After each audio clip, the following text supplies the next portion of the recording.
I'm Andrew Moran, Ellen's economics correspondent. Very, very rocky. Death by government. Drain the swamp. Hello and welcome to another installment of Liberty Nation's Swamponomics videocast. I'm Andrew Moran, Ellen's economics correspondent. This week, no easy money, no tech jobs. Amazon captured international headlines when it announced that it would be cutting 10,000 jobs from its global workforce, representing about 3% of its worldwide employees. But the online retail juggernaut and tech behemoth confirmed that it is not done yet. Amazon CEO Andy Jassy warned that it could keep firing workers in the coming year. Facebook parent company Meta announced that it is handing out 11,000 pink slips to its staff, accounting for about 30% of its workforce. Peloton shed 4,600 positions. Snap got rid of 1,200 jobs. Coinbase limited 1,100 employees. Netflix eliminated about 450 workers. Robinhood slashed 1,000 jobs, and the list keeps on going in Silicon Valley. The messages emanating from big tech are that a recession is coming or that they are responding to a potential slowdown.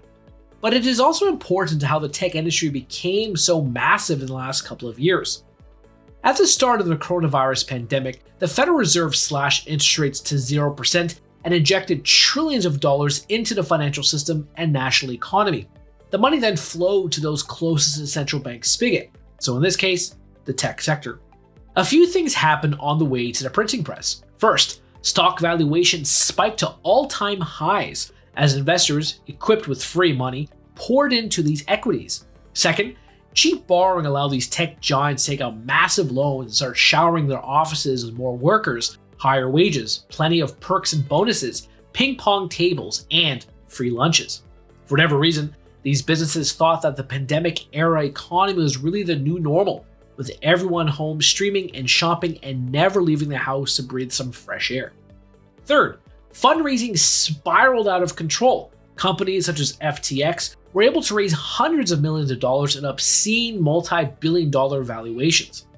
Now that the Federal Reserve and the central banking cabal are tightening monetary policy, these corporations are being forced to tighten their belts, whether it is cutting costs or adapting their products and services to the current environment. The free lunches are over, as evident by Elon Musk eliminating $400 a day lunches over at Twitter. Like the dot-com bubble bursts, some will survive and many will crumble.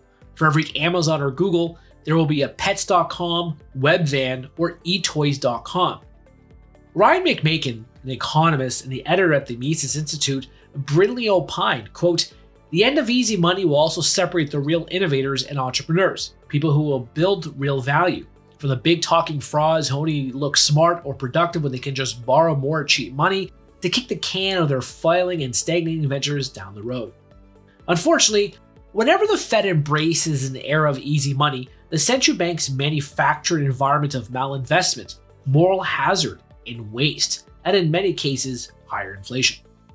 This would not be such a bad thing if this did not mean Americans' purchasing power would be eroded by the printing press. In the aftermath of the COVID-19 public health crisis, Americans have seen their wages eaten alive by inflation. Their purchasing power has been eviscerated by inflation, and their savings have been decimated by inflation. And to a certain extent, because they poured their money into the stock market in response to lower interest rates, their 401ks have also been eliminated by inflation.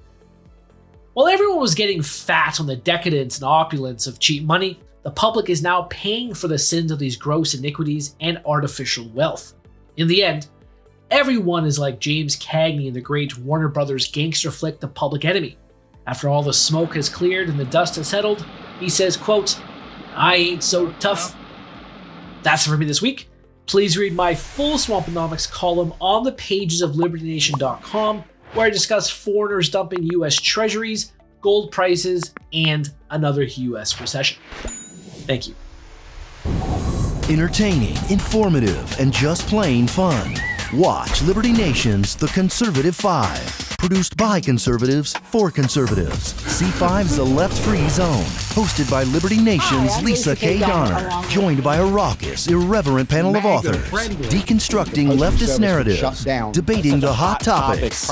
And remembering to laugh. Join the official conservative safe space. You only did that to piss Jeff off. Liberty Nation's The Conservative 5.